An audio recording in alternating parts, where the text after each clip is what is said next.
السلام علیکم ورحمۃ اللہ وبرکاتہ۔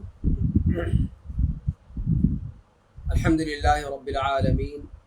والصلاة والسلام الأتمان الأكملان على محمد خاتم النبیین وعلى آلہ وصحبہ الغر الميامین ومن تبعهم وتابعیہم بإحسان إلى يوم الدین، اما بعد۔ رب اشرح لي صدری ويسر لي أمری واحلل عقدة من لسانی يفقه قولی۔ رب زدنی علما، سبحانك لا علم لنا إلا ما علمتنا إنك أنت العليم الحكيم۔ مشاہدین کرام، ناظرین عظام، سامعین کرام، ہمارے ساتھ ہر چینل پر جڑے ہوئے آپ تمام احباب کا، رفقائے کرام کا، اربعین نوویہ کے نئے درس میں خیر مقدم ہے۔ بقرعید کی وجہ سے جو بیچ میں انقطاع ہو گیا، اس کے بعد آج پھر نئے سرے سے ہم اس سلسلہ درس سے جڑ رہے ہیں۔ آپ تمامی حضرات کا دل کی اتھاہ گہرائیوں سے اس نئے درس میں خیر مقدم ہے۔ اربعین نوویہ کے اس سے پہلے کے دو درس میں تمہیدی باتیں آپ کے سامنے عرض کی گئی تھی۔ اربعین نوویہ کیا ہے، اس کے مصنف کون ہیں، اربعین کیوں کہا جاتا ہے، اور اربعین نوویہ کے اندر ذکر کردہ احادیث کا مزاج اور ان کی طبیعت کیسی ہے، اس بارے میں آپ کے سامنے گفتگو کی گئی تھی، اور ان کی شروعات کیسے ہوئی، امام ابن الصلاح سے، پھر امام نووی، پھر امام ابن رجب وغیرہ کے ذریعے سے، اس کی جو مشہور شرحیں ہیں، یہ ساری گفتگو آپ کے سامنے رکھی جا چکی ہے۔ امام نووی رحمہ اللہ کا جو اربعین پر مقدمہ ہے وہ بھی آپ کے سامنے پیش کیا جا چکا ہے۔ آج کے اس نئے درس میں ہم اربعین نوویہ کی پہلی حدیث انشاءاللہ العزیز پڑھیں گے،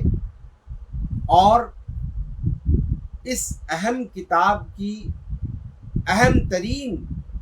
حدیث، جس سے امام نووی رحمہ اللہ نے اس کتاب کا آغاز کیا ہے، اس حدیث کے مندرجات کو اور اس کے مضامین کو ہم سمجھنے کی کوشش کریں گے۔ تو آئیے سب سے پہلے پہلی حدیث جو امام نووی رحمہ اللہ نے ذکر فرمائی ہے اسے پڑھتے ہیں، اس کا مضمون دیکھتے ہیں، اور پھر اس کے اندر ذکر کردہ جو دیگر تفصیلات ہیں ان سے آگاہی حاصل کرنے کی کوشش کرتے ہیں۔ امام نووی رحمہ اللہ نے فرمایا کہ عن امیر المؤمنین ابی حفص عمر بن الخطاب رضی اللہ عنہ وارضاہ قال سمعت رسول اللہ صلی اللہ علیہ وسلم یقول انما الاعمال بالنیات وانما لكل امرئ ما نوى فمن كانت هجرته الى الله ورسوله فهجرته الى الله ورسوله ومن كانت هجرته لدنيا يصيبها او امرأة ينكحها فهجرته الى ما هاجر اليه۔ رواه امام المحدثين ابو عبداللہ محمد بن اسماعیل ابن ابراہیم ابن المغیرہ ابن بردزبہ البخاری الجعفی و ابو الحسین مسلم بن الحجاج ابن مسلم القشیری النیسابوری فی صحیحیہما اللذین ہما اصح الکتب المصنفہ۔ حدیث کا ترجمہ یہ ہے کہ امیر المومنین ابو حفص عمر بن الخطاب رضی اللہ عنہ وارضاہ سے روایت ہے، وہ فرماتے ہیں کہ میں نے اللہ کے رسول صلی اللہ علیہ وسلم کو فرماتے ہوئے سنا کہ جزئی نیست اعمال کا مدار نیتوں پر ہے، اور جزئی نیست ہر شخص کے لیے وہ ہے جس کی وہ نیت کرے، لہذا جس کی ہجرت اللہ اور اس کے رسول کی طرف ہے تو اس کی ہجرت اللہ اور اس کے رسول کی طرف ہے، اور جس کی ہجرت دنیا کے لیے جسے وہ پالے یا عورت کے لیے جس سے وہ شادی کر لے ہے تو اس کی ہجرت اسی چیز کی طرف ہے جس کی طرف اس نے نیت کر کے ہجرت کیا۔ اس حدیث کو محدثین کے امام بخاری رحمہ اللہ اور امام مسلم رحمہ اللہ نے اپنی اپنی صحیح کے اندر روایت کیا ہے، جو دونوں کتابیں حدیث کے باب میں تصنیف کی گئی سبھی کتابوں سے صحیح ترین کتابیں شمار کی گئی ہیں۔ یہ روایت کا ترجمہ ہوا جسے امام نووی رحمہ اللہ نے اپنی 40 کا نقطۂ آغاز بنایا ہے۔ اس حدیث کے اندر عمر بن الخطاب رضی اللہ تعالی عنہ وارضاہ اللہ کے رسول صلی اللہ علیہ وسلم سے روایت کرتے ہوئے نیت کی اہمیت کو اجاگر کر رہے ہیں۔ عمر بن الخطاب رضی اللہ تعالی عنہ وارضاہ کی یہ حدیث، جیسا کہ اس سے پہلے آپ کے سامنے ذکر کیا گیا، امام شافعی نے اور دیگر ائمہ سلف نے اس حدیث کو اسلام کا 1/3 حصہ قرار دیا ہے، بعض نے نصف حصہ قرار دیا ہے۔ اس قسم کی باتیں اس حدیث کے بارے میں ذکر کی گئی ہیں۔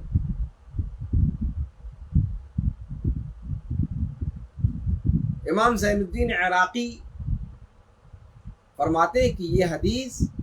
اسلام کے قواعد میں سے ایک اہم قاعدہ ہے، یہاں تک کہ کہا گیا کہ یہ حدیث 1/3 علم پر مبنی ہے، اور کہا گیا کہ علم کا 1/4 حصہ اس حدیث کے اندر پایا جاتا ہے، اور کہا گیا کہ علم کا 5واں حصہ اس کے اندر پایا جاتا ہے۔ امام شافعی اور احمد رحمہم اللہ نے فرمایا کہ یہ علم کا 1/3 حصہ ہے۔ امام بیہقی رحمہ اللہ نے اس امام شافعی اور امام احمد رحمہم اللہ کے قول کی تشریح کرتے ہوئے فرمایا کہ کیسے علم کا 1/3 حصہ اس کے اندر ہے۔ کہتے کہ انسان جو کچھ بھی کرتا ہے وہ یا تو اپنے دل سے یا اپنی زبان سے یا اپنے اعضاء اور جوارح سے کرتا ہے، اور نیت کا تعلق انہی 3 قسموں میں سے ایک قسم سے ہے، یعنی قلب سے، دل سے، اور یہ قسم بقیہ اقسام میں سب سے زیادہ راجح ہے، اس لیے کہ بسا اوقات صرف دل سے کی جانے والی عبادت مقبول ہوتی ہے، معتبر ہوتی ہے، اس لیے کہ مومن کی نیت اس کے عمل سے بہتر ہے، جیسا کہ کہا گیا۔ تو اس طریقے سے آپ دیکھ رہے ہیں کہ یہ حدیث علم کے 1/3 حصے کو شامل ہے،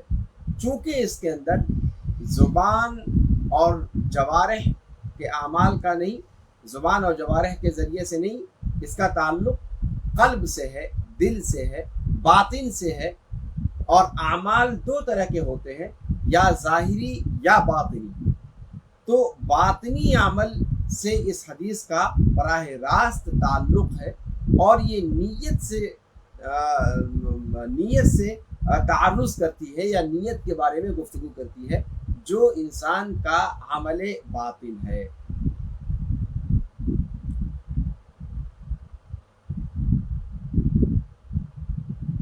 امام احمد رحمہ اللہ کے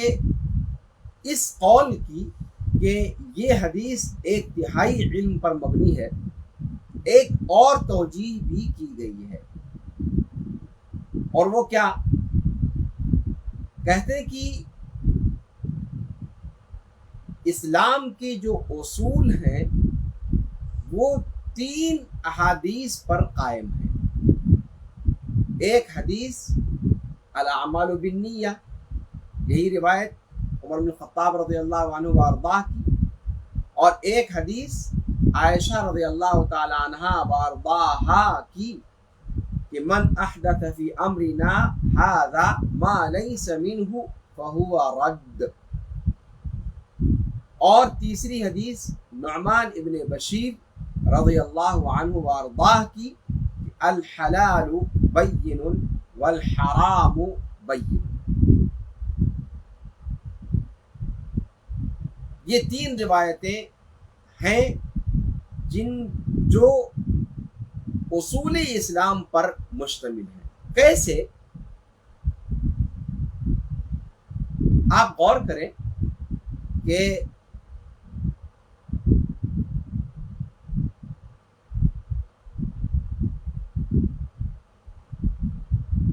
عمر بن الخطاب رضی اللہ تعالیٰ عنہ کی جو روایت ہے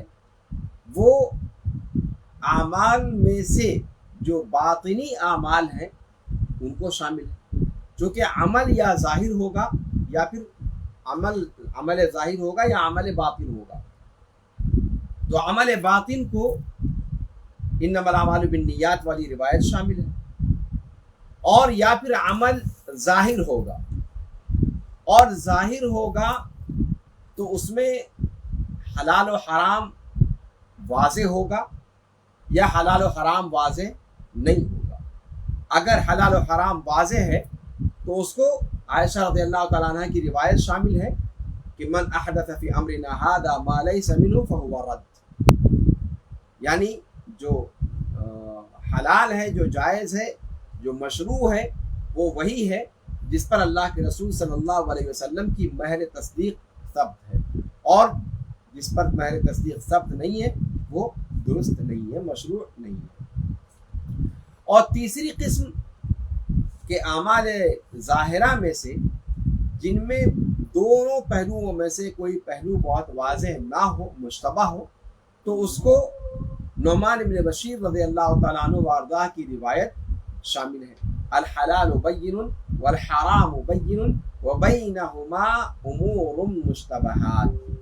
فمن اتقى الشبہات الی آخری۔ تو مشتبہ جو امور ہیں ان کو وہ حدیث شامل ہے۔ تو اس طریقے سے آپ دیکھیں کہ یہ تینوں کی تینوں حدیثیں جتنے قسم کے بھی اعمال ہو سکتے ہیں ان تمام اعمال کو شامل ہیں، اور چونکہ وہ تینوں روایتیں جو اسلام کے سارے اعمال پر مشتمل ہیں ان کی تعداد 3 ہے، اور ان 3 میں سے 1/3 انما الاعمال بالنیات ہے، لہذا اس کو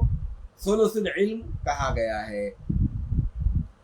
جامع العلوم والحکم کے اندر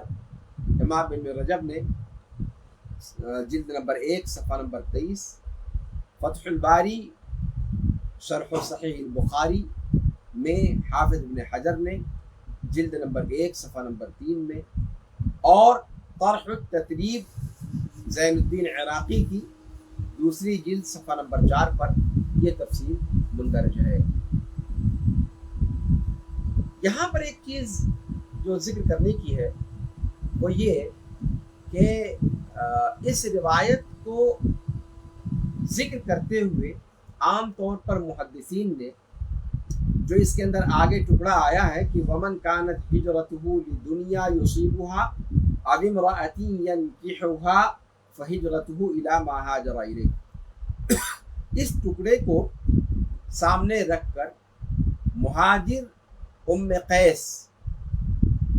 کے قصے سے اس روایت کو جوڑنے کی کوشش کی گئی ہے۔ ایک واقعہ سیرت میں ملتا ہے اللہ کے رسول صلی اللہ علیہ وسلم کے زمانے میں کہ ام قیس نامی ایک عورت تھی، اس کا کوئی محبوب تھا اور وہ شخص چاہتا تھا ام قیس کو حاصل کرنا۔ ام قیس نے کہا کہ میں تب تک تم سے شادی نہیں کروں گی جب تک کہ تم ہجرت کر کے نہ آ جاؤ، اور اس عورت کو حاصل کرنے کے لیے اس شخص نے ہجرت کی، لہذا اس کو مہاجر ام قیس کہا گیا۔ تو چونکہ یہ واقعہ اس حدیث کے اندر ذکر کردہ اس جملے سے ملتا جلتا ہے کہ جس کی ہجرت کسی دنیا کی چیز کو حاصل کرنے کے لیے ہو یا کسی عورت سے شادی کرنے کے لیے ہو تو اس کی ہجرت اس چیز کے لیے مانی جائے گی جس کے لیے اس نے ہجرت کیا ہے۔ یہاں سے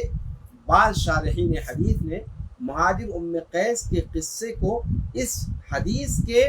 شان ورود کے طور پر ذکر کرنے کی کوشش کی ہے، جبکہ صحیح بات یہ ہے کہ اس حدیث کا اس قصے سے کوئی بھی لینا دینا نہیں ہے۔ وہ قصہ بھی صحیح ہے، لیکن اس حدیث کے ورود میں اس قصے کے پیش آنے کا کوئی عمل دخل نہیں ہے۔ ایسا معاملہ نہیں ہے کہ وہ قصہ پیش آیا اور اس کے بعد اس کی طرف اشارہ کرتے ہوئے آپ صلی اللہ علیہ وسلم نے اس حدیث کو بیان فرمایا، یہ بات درست نہیں ہے۔ اس حدیث سے اس کا ارتباط جو ذکر کیا جاتا ہے یہ درست نہیں ہے۔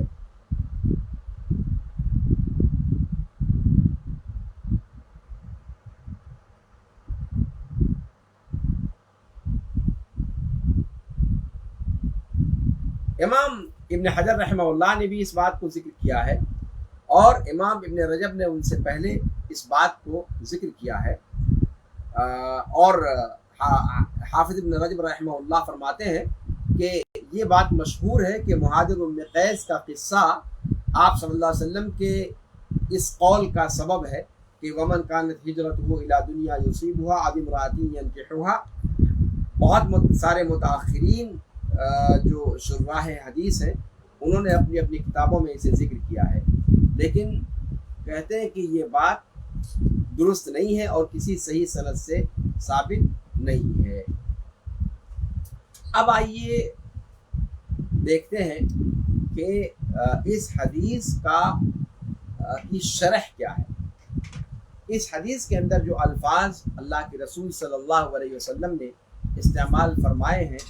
ان کی تھوڑی سی وضاحت آپ کے سامنے کرنے کی کوشش کرتا ہوں۔ آپ صلی اللہ علیہ وسلم نے فرمایا انما الاعمال بالنیات، انما الاعمال بالنیات۔ انما یہ حصر کا فائدہ دیتا ہے، یعنی قصر کا مضمون بیان کرتا ہے، اور قصر کے اندر تخصیص کا مضمون ہوتا ہے۔ انما الاعمال بالنیات، اور قصر اور حصر کسے کہا جاتا ہے؟ یعنی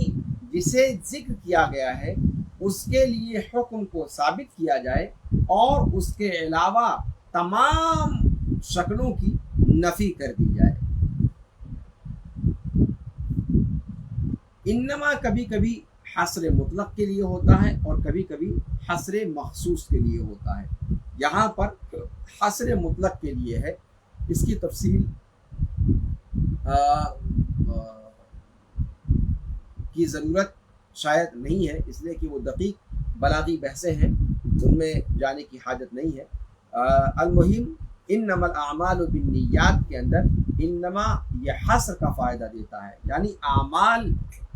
جتنے بھی اعمال ہیں ان کا مدار نیتوں پر ہے، نیتوں ہی کی بنیاد پر ان کا شمار کیا جائے گا، نیتوں ہی کے اعتبار سے اس کا اعتبار ہے۔ الاعمال کا لفظ اس کے بعد ذکر کیا گیا ہے، اور الاعمال کے اندر جو ال ہے وہ جنس کا ہے، اور اعمال یا عمل کی جمع ہے، اس کے اندر سارے اعمال داخل ہیں، یعنی اور عمل کسے کہتے ہیں؟ ہر وہ چیز جو انسان کے ذریعے قائم ہو، خواہ وہ قول ہو یا فعل ہو یا ترک ہو، یعنی انسان جو کچھ بھی کرتا ہے یا جو کچھ بھی کہتا ہے وہ سب کا سب عمل کے دائرے میں آتا ہے، اور بالنیات کے اندر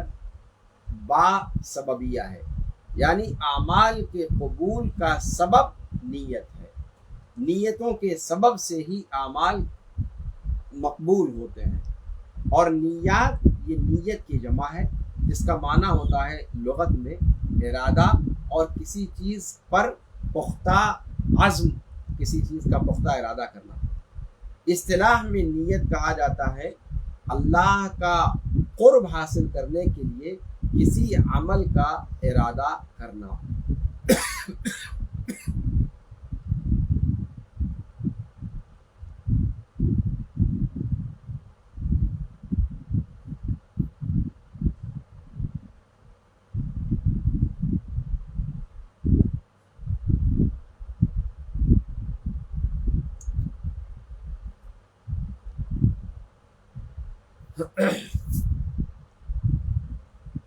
یہاں پر عمر بن الخطاب رضی اللہ تعالیٰ عنہ کی یہ جو روایت ہے، اس میں راوی حدیث عمر بن الخطاب رضی اللہ تعالیٰ عنہ وارضاہ ہے، اور عمر بن الخطاب رضی اللہ تعالیٰ یہ دوسرے خلیفہ راشد ہیں، ابو بکر صدیق رضی اللہ تعالیٰ عنہ وارضاہ کے بعد انہیں خلیفہ متعین کیا گیا۔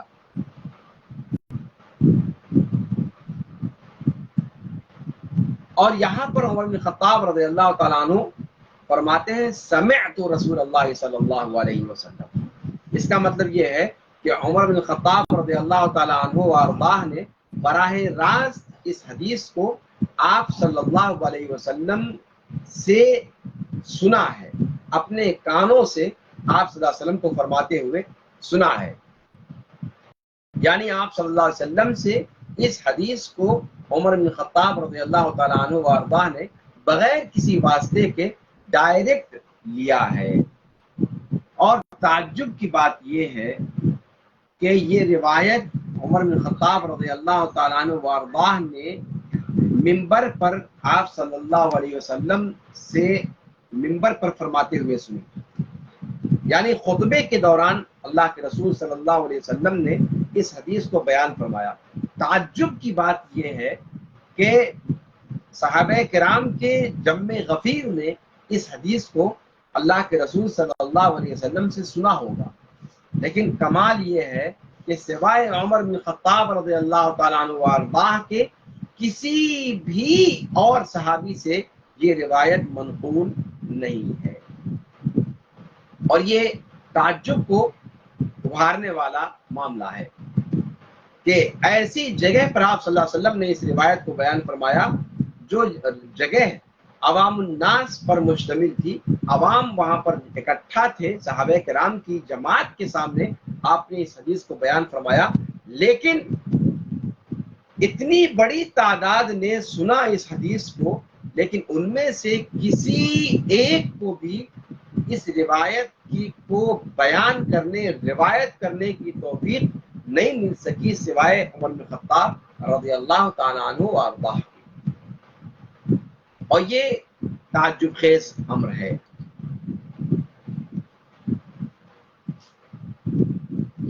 لیکن عمر بن خطاب رضی اللہ تعالیٰ عنہ کے اکیلے اس حدیث کو روایت کرنے سے اس روایت کی صحت پر کوئی اثر نہیں پڑتا، اس لیے کہ جو مضمون اس حدیث کے اندر بیان کیا گیا ہے قرآن و سنت کے اندر اس کے شواہد موجود ہیں۔ قرآن کے اندر اللہ رب العالمین نے فرمایا کہ وما تنفقون الا ابتغاء وجہ اللہ، یہاں پر بھی دیکھیں آپ اللہ رب العالمین نے نیت کا تذکرہ کیا اسی طرح اللہ رب العالمین نے فرمایا محمد الرسول اللہ والذین معه اشداء علی الکفار رحماء بینہم تراہم رکعا سجدا یبتغون فضلا من اللہ ورضوانا، یبتغون فضلا من اللہ ورضوانا، یہ بھی نیت ہے۔ اسی طریقے سے احادیث کے اندر اللہ کے رسول صلی اللہ علیہ وسلم نے سعد بن ابی وقاص رضی اللہ عنہ وارضاہ سے فرمایا کہ وَاعْلَمْ أَنَّكَ لَن تُنْفِقَ نَفَقَةً تَبْتَغِي بِهَا وَجْهَ اللَّهِ إِلَّا أُجِرْتَ عَلَيْهَا حَتَّى مَا تَجْعَلَهُ فِي فِيِّ امْرَأَتِكَ، کہ جان لو کہ جو کچھ بھی تم خرچ کرتے ہو، کوئی خرچ تم نہیں کرتے ہو جس کے ذریعے سے اللہ کی رضامندی چاہتے ہو، مگر اس پر تمہیں اجر دیا جائے گا، بدلہ دیا جائے گا، یہاں تک کہ وہ لقمہ بھی جو تم اپنی بیوی کے منہ میں ڈالتے ہو۔ تو یہاں پر آپ صلی اللہ علیہ وسلم نے تبتغی بہا وجہ اللہ جو ذکر فرمایا، یہی تو نیت ہے۔ تو اس سے پتہ یہ چلا کہ عمر بن خطاب رضی اللہ تعالیٰ عنہ وارضاہ نے اپنی اس حدیث میں جو مضمون بیان کیا ہے، جو معنی بیان کیا ہے، یہ قرآن و سنت سے ثابت ہے۔ گرچہ حدیث کے وہ الفاظ جو عمر بن خطاب رضی اللہ تعالیٰ عنہ نے بیان فرمائے ہیں، یہ عمر بن خطاب اس سلسلے میں منفرد ہیں، آپ کے علاوہ کوئی اور اس روایت کو بیان نہیں کرتے، لیکن پوری امت نے عمر بن خطاب رضی اللہ تعالیٰ عنہ وارضاہ کی اس روایت کو قبول کیا ہے، یہاں تک کہ امام بخاری رحمہ اللہ نے اپنی صحیح البخاری کا آغاز ہی اس روایت کے ذریعے سے کیا ہے۔ اب آئیے انما الاعمال بالنیات پر۔ اچھا، ایک چیز یہاں پر اور ذکر کر دینی مناسب ہے کہ یہ جو تفرد ہے صحابہ کے ہاں، صحابہ کے درجے میں بھی تفرد ہے، اور 3 تابعی روایت ایک دوسرے سے کرتے ہیں اس روایت کو، ان کے یہاں بھی تفرد پایا جاتا ہے، اور پھر اس کے بعد ان کے بعد والے طبقے میں جا کر کے پھر یہ اس حدیث کی سند جو ہے وہ شہرت حاصل کر لیتی ہے، اور پھر بہت بڑی تعداد، بلکہ ذکر کیا گیا ہے کہ 200 سے زیادہ افراد اس کے بعد اس حدیث کو بیان کرنے والے ہو جاتے ہیں۔ تو شروع کے طبقے کے اندر صرف یہاں تفرد پایا جاتا ہے، آگے کے طبقات میں یہ روایت مشہور کے درجے میں پہنچ جاتی ہے، مشہور روایت بن جاتی ہے۔ اللہ کے رسول صلی اللہ علیہ وسلم نے یہاں پر فرمایا انما الاعمال بالنیات، انما الاعمال بالنیات میں حصر کا معنی پایا گیا، یعنی اگر صرف کہا جاتا الاعمال بالنیات کہ عمل کا مدار نیتوں پر ہے تو وہ بات پختہ نہ ہوتی، لیکن جب کہا کہ اعمال کا مدار نہیں ہے مگر نیتوں پر، یعنی انما ما اور اللہ کے معنی میں، حصر کے معنی میں ہے کہ اعمال نہیں ہے مگر نیتوں سے، یعنی نیتوں ہی کی بنیاد پر اعمال ہیں، کوئی اعمال ایسے نہیں ہیں جو نیتوں کے بغیر ہوں، تو یہاں پر حصر کا معنی پایا گیا۔ اچھا، اس روایت میں اللہ کے رسول صلی اللہ علیہ وسلم نے آگے فرمایا ہے کہ ومن کان ہجرتہ لدنیا یصیبها او امرأۃ ینکحها فہجرتہ الی ما ہاجر الیہ۔ یہاں پر اللہ کے رسول صلی اللہ علیہ وسلم نے یہ نہیں کہا کہ فہجرتہ الی دنیا یصیبها یا فہجرتہ الی امرأۃ ینکحها، بلکہ کہا فہجرتہ الی ما ہاجر الیہ، اس کو گول کر دیا اس کے تذکرے کو، اور ما موصولہ لا کر کے اس کا بیان کیا گیا، اس کے ذکر کو لپیٹ دیا گیا، اس بات کو بیان کرنے کے لیے کہ ہجرت جیسا عظیم عمل نہیں مناسب ہے کہ کسی عورت کی خاطر اس عمل کو انجام دیا جائے، یا حقیر دنیا کے مال و جاہ کو حاصل کرنے کے لیے اس عمل کو انجام دیا جائے۔ یہ ساری کی ساری چیزیں نہایت درجہ حقیر ہیں، اور اسی حقارت کی وجہ سے ان کا تذکرہ کرنا بھی مناسب نہیں سمجھا گیا، اور ہجرت کے لفظ کو اس سے جوڑنا یہ ہجرت کی توہین قرار دیا گیا۔ فہجرتہ الی ما ہاجر الیہ، اس کے اندر اس بات کا اشارہ گویا دیا گیا کہ دنیا یا عورت یہ نہایت درجہ حقیر چیزیں ہیں۔ ہجرت یہ صرف دین کے لیے ہونی چاہیے، دنیا کی خاطر، حقیر دنیا کی خاطر اس عمل کو انجام نہیں دیا جانا چاہیے۔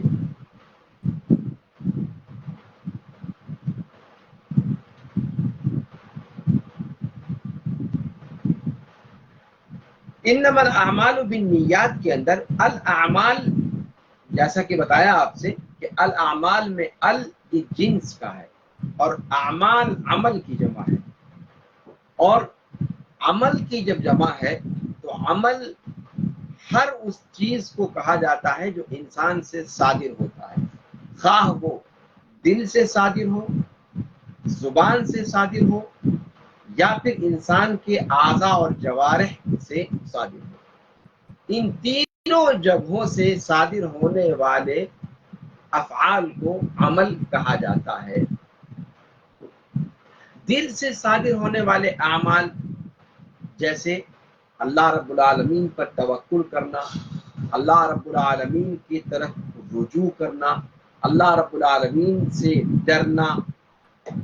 اللہ رب العالمین کا خوف، اللہ رب العالمین کی خشیت وغیرہ وغیرہ۔ بولے جانے والے اعمال وہ اعمال جن کا تعلق زبان سے ہے، اس سے ہر وہ عمل مراد ہوگا جو زبان کے ذریعے سے انجام دیا جائے، بول کر کے، کہہ کر کے، گفتگو کے ذریعے سے انجام دیا جائے۔ اور انسان کے اعمال میں سب سے زیادہ صادر ہونے والے اعمال زبان ہی سے صادر ہوتے ہیں، اس کے بعد آنکھ اور کان کا نمبر آتا ہے۔ اور جوارح کے اعمال اگر کہیں تو اس کے اندر انسان کے ہاتھ اور پاؤں سے صادر ہونے والے اعمال شامل ہیں۔ اور جب اللہ کے رسول صلی اللہ علیہ وسلم نے فرمایا کہ انما الاعمال بالنیات، تو النیات یہ نیت کی جمع ہے، اور نیت کا معنی ذکر کیا گیا کہ اس کا معنی ہوتا ہے ارادہ کرنا، اور شرعی طور پر نیت کہا جاتا ہے عبادت کے کام کو کرنے کا پختہ ارادہ کرنا، اللہ رب العالمین کا قرب اور نزدیکی حاصل کرنے کے لیے۔ اور نیت کی جگہ دل ہے، یعنی یہ عمل قلبی ہے، یعنی وہ یہ ایسا عمل ہے جس کا تعلق دل سے ہے، انسان کے بقیہ جوارح سے اس کا کوئی لینا دینا، کوئی تعلق نہیں ہے۔ اس کے بعد آپ صلی اللہ علیہ وسلم نے فرمایا کہ وَإِنَّمَا لِكُلِّ امْرِئٍ مَا نَوَىٰ، یعنی ہر انسان کے لیے وہی چیز ہے جس کا وہ ارادہ کرتا ہے۔ اب یہاں پر ایک چیز یہ بتلانے کی ہے کہ جب آپ صلی اللہ علیہ وسلم نے فرمایا انما الاعمال بالنیات، کہ اعمال کا مدار نیتوں پر ہے، تو بات سمجھ میں آ گئی تھی۔ پھر یہ کہنے کی کیا ضرورت تھی کہ وَإِنَّمَا لِكُلِّ امْرِئٍ مَا نَوَىٰ، ہر شخص کے لیے وہی کچھ ہے جس کی وہ نیت کرے۔ کیا یہ پہلے جملے کی تکرار ہے؟ شارحین کہتے ہیں کہ نہیں، یہ پہلے جملے کی تکرار نہیں ہے۔ انما الاعمال بالنیات، اعمال کا دار و مدار نیتوں پر ہے۔ اس سے مراد یہ ہے کہ اعمال صحیح ہیں یا بگڑے ہوئے ہیں، فاسد ہیں،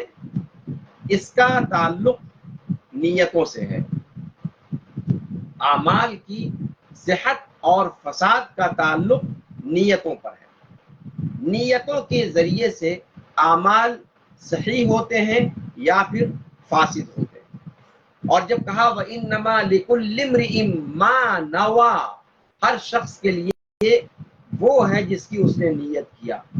یعنی یہاں پر مراد ثواب اور عقاب سے ہے۔ یعنی انسان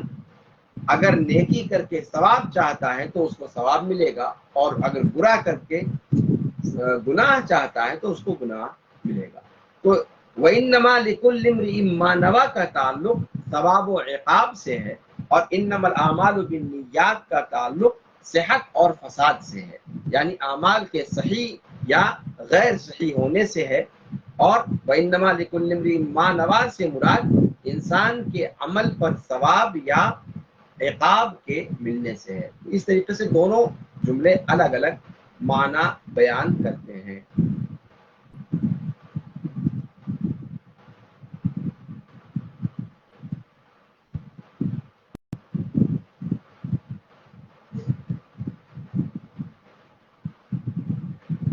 ایک بات اس طریقے سے بھی کہی گئی ہے، انما الاعمال بالنیات وانما لکل امرئ ما نوى، کہ انما الاعمال بالنیات یہ منوی کے اعتبار سے کہا گیا ہے، یعنی عمل کے اعتبار سے کہا گیا ہے، عمل کے اعتبار سے اس کو ذکر کیا گیا ہے، انما الاعمال بالنیات، ٹھیک ہے، کہ عمل کے اعتبار سے، عمل نیت کے اعتبار سے اس کا اجر رکھا گیا ہے۔ اور وَإِنَّمَا لِكُلِّ امْرِئٍ مَّا نَوَىٰ، اس کے اندر منوی لہو کے اعتبار سے یہ جملہ کہا گیا ہے، یعنی جس کے لیے کیا گیا ہے، جو عمل انجام دیا گیا ہے، وہ انما الاعمال بالنیات کے اندر جس کے لیے عمل انجام دیا گیا ہے، اس کا تعلق وَإِنَّمَا لِكُلِّ امْرِئٍ مَّا نَوَىٰ، اگر اللہ کے لیے انجام دیا گیا ہے تو وہ اللہ کے لیے مانا جائے گا، اور اگر ریاکاری کے ذریعے کے لیے انجام دیا گیا ہے، کسی اور کی رضا جوئی کے لیے یا کسی اور کی کے تقرب کے لیے یا کسی اور کو خوش کرنے کے لیے، تو اس کے اعتبار سے اس کا اجر ہوگا۔ تو گویا جس کے لیے نیت کی گئی ہے عمل کی، وہ مراد ہے وَإِنَّمَا لِكُلِّ امْرِئٍ مَّا نَوَىٰ کے اندر، اور انما الاعمال بالنیات میں مراد نیت وہ براہ راست خود عمل وہاں پر مراد ہے، جو عمل کیا جا رہا ہے وہ عمل مراد ہے، یعنی وہی بات کہ اس عمل کی صحت اور فساد، اور وَإِنَّمَا لِكُلِّ امْرِئٍ مَّا نَوَىٰ اس سے مراد اس کے ثواب اور عقاب کا ہے۔ جی، اور یہیں سے یہ بات سمجھ میں آ جاتی ہے کہ انسان کا ایسا عمل جو عادت سے متعلق ہو، جو عبادت سے متعلق ہو، وہ تو خیر اعمال کا مدار نیت پر ہے، اس سے سمجھ میں آ ہی جاتا ہے، یا جیسے انسان وضو کر رہا ہے، یہ اپنے آپ میں عبادت ہے اگر وضو کی نیت موجود ہے، صلاۃ ادا کر رہا ہے، نماز ادا کر رہا ہے، نیت رکھنے کے ذریعے ثواب ملے، لیکن وہ کام جو بظاہر عبادت کے نہیں ہیں، جو عادت کے کام ہیں، جیسے مثال کے طور پر کھانا کھانا، پانی پینا، کپڑے پہننا، یہ سارے کے سارے اعمال انسان عادتاً انجام دیتا ہے، لیکن اگر ان اعمال کے اندر بھی بندہ نیت کر لیتا ہے تو ان پر اللہ یہ کام عبادت بن جاتا ہے، یہ عادت بھی عبادت کے درجے میں داخل ہو جاتا ہے، یہ عمل بھی داخل ہو جاتا ہے، عمل جو ہے عادت سے عبادت بن جاتا ہے، اور اس پر انسان کو ثواب ملے گا۔ مثال کے طور پر کھانا کھا رہا ہے، اور کھانا کھانے سے اس کی نیت یہ ہے کہ میں اپنے بدن میں قوت حاصل کروں تاکہ میں اللہ کی عبادت صحیح طریقے پر انجام دے سکوں، اللہ کی رضا جوئی کے اعمال کو انجام دے سکوں، کھانا کھا کر، پانی پی کر، اپنے آپ کو مضبوط اور تنومند بنا کر۔ اب یہ کھانا کھانا، پانی پینا جو بظاہر عادت کی کام ہے، یہ کام بھی صرف نیتیں بدل جانے سے، نیتوں کے بدل جانے سے یہ کام عبادت بن گیا، نیت بدل جانے سے۔ اس لیے کہ عام لوگ کیا نیت کرتے ہیں، عام لوگ کھانا کھانے سے نیت یہ کرتے ہیں کہ بھوک کو مٹائیں، ہم کھانا کھانے بیٹھتے ہیں، نیت یہ ہوتی ہے کہ ہم اپنی جو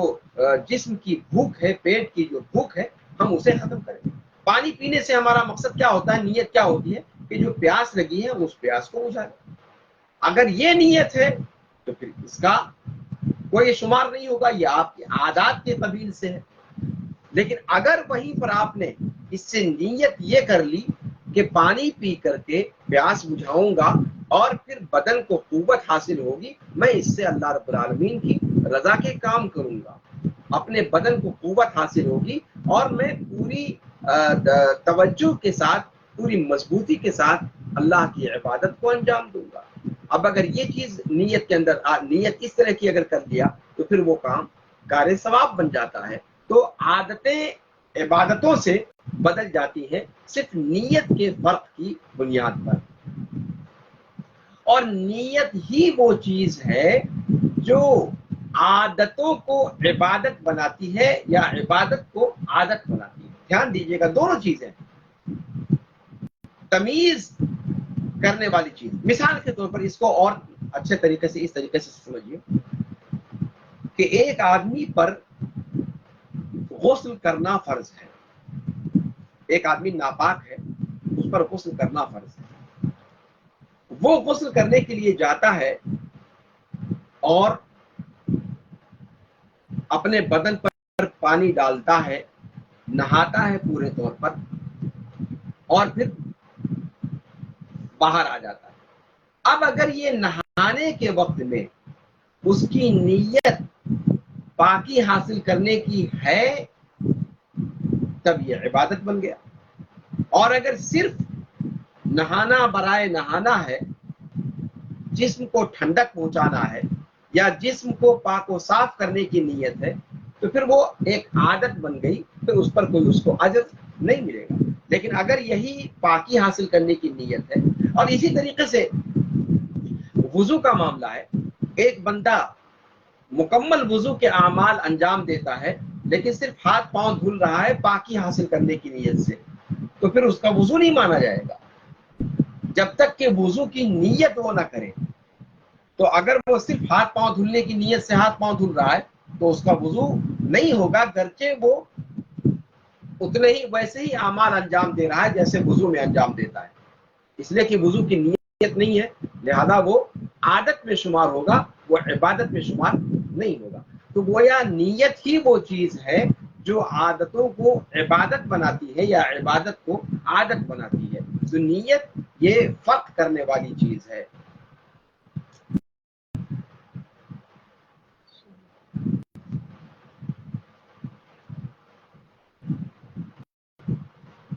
اسی طریقے سے نیتوں کے ذریعے سے کیسے دو چیزوں کے درمیان فرق ہوتا ہے، ایک مثال اور سمجھیں کہ انسان 2 رکعت نماز پڑھتا ہے،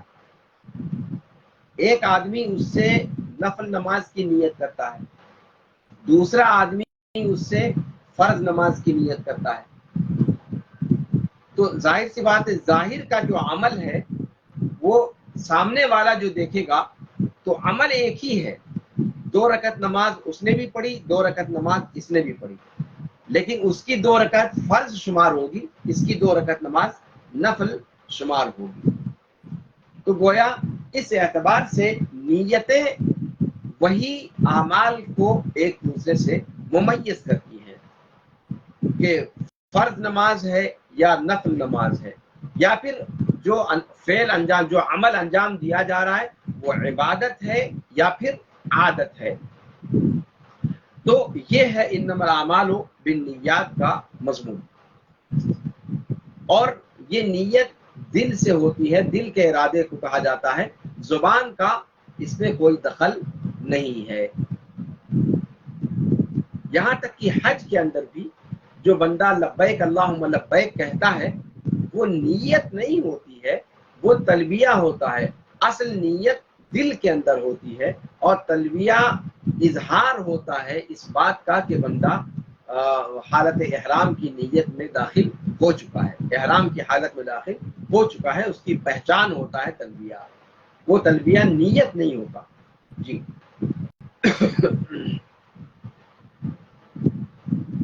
اور نیتوں ہی کے ذریعے سے انسان کے اعمال کے ثواب میں فرق پڑتا ہے۔ دو شخص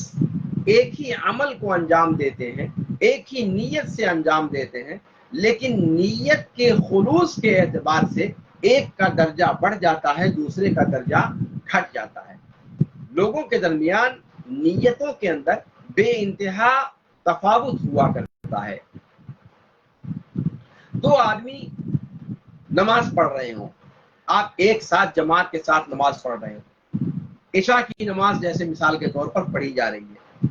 دونوں آدمی کی نیت عشاء کی نماز پڑھنے کی ہے، ایک ہی نیت سے ایک ہی قسم کی کہ اعمال دونوں انجام دے رہے ہیں، لیکن دونوں کے ثواب میں زمین اور آسمان کے جیسا تفاوت پایا جاتا ہے۔ اور وہ تفاوت کیوں ہے، وہ فرق کیوں ہے؟ نیت کے اخلاص کی وجہ سے۔ اخلاص نیت ایک کا آسمان پر پہنچا ہوا ہے اور دوسرے کا زمین پر پڑا ہوا ہے، اس اعتبار سے عمل ایک ہی انجام دیا جا رہا ہے، لیکن نیتوں کے فرق سے ایک کا درجہ بڑھ جاتا ہے، دوسرے کا درجہ گھٹ جاتا ہے۔ اور یہی بات ہر عمل کے اندر کہی جا سکتی ہے، یہاں تک کہ وہ عمل جو ہم اس وقت کر رہے ہیں، ہم اس وقت کیا عمل انجام دے رہے ہیں؟ 40 نوویہ کا درس حاصل کر رہے ہیں۔ 40 نوویہ کا درس اگر ہم اس لیے حاصل کر رہے ہیں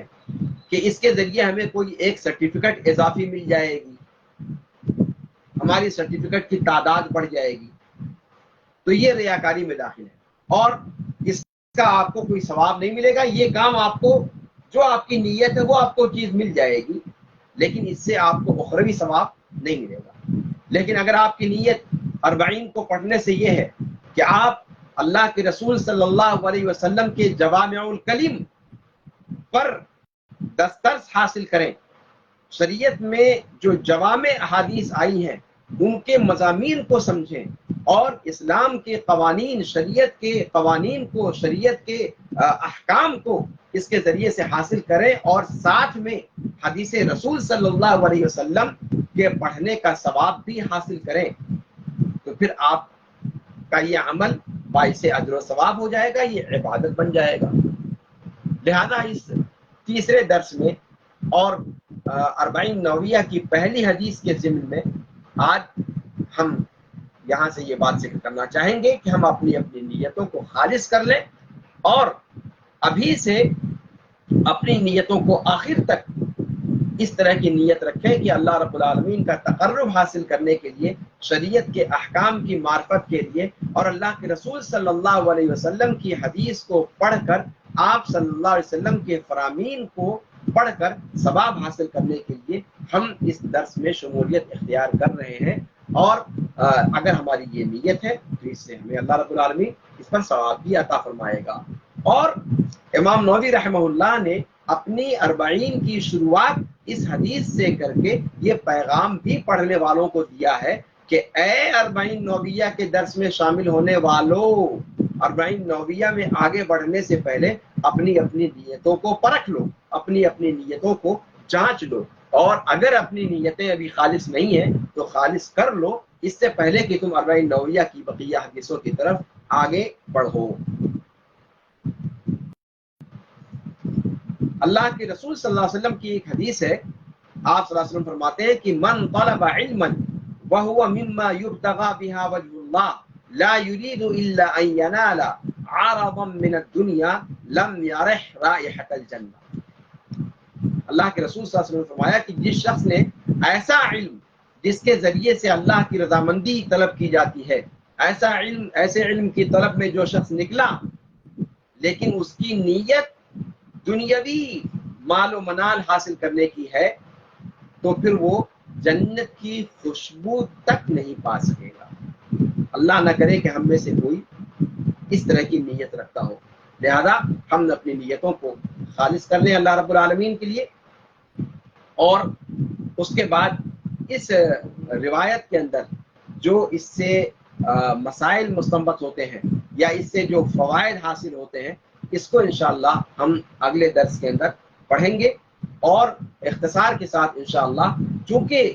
یہ روایت جیسا کہ آپ نے سنا کہ اسلام کا ایک تہائی علم اس حدیث کے اندر موجود ہے، تو کہاں کہاں اس حدیث کی ضرورت پڑ سکتی ہے اور اس حدیث سے کیا کیا فوائد حاصل ہوتے ہیں جو علماء کرام نے ذکر کیے ہیں، انشاءاللہ انہیں ہم اگلے درس میں پڑھیں گے۔ آج کا درس اسی پر ختم کیا جاتا ہے۔ اللہ رب العالمین سے دعا ہے کہ اللہ رب العالمین ہمیں اس حدیث کو صحیح طریقے سے سمجھنے، اس کے مضمون پر عمل کرنے والا ہمیں بنائے۔ اللہ رب العالمین ہمارے سارے اعمال کو خالصتاً لوجہ اللہ بنا دے، اپنے سارے عمل کو اپنے لیے خالص کر کے انجام دینے والا بنا دے۔ اللہ رب العالمین ہمارے سارے ٹوٹے پھوٹے اعمال کو شرف قبولیت بخشے۔ پھر انشاءاللہ ہم اگلے درس میں آپ کے ساتھ ملاقات کریں گے، آپ سے ملیں گے۔ تب تک کے لیے اللہ رب العالمین ہم سب کو اپنے حفظ و امان میں رکھے۔ تب تک کے لیے اللہ حافظ۔ سبحانک اللہم ربنا سبحانک اللہم ربنا وبحمدک اللہم اغفر لی، وصلی اللہ وسلم علی نبینا محمد وعلی آلہ وصحبہ اجمعین، والسلام علیکم ورحمۃ اللہ تعالی وبرکاتہ۔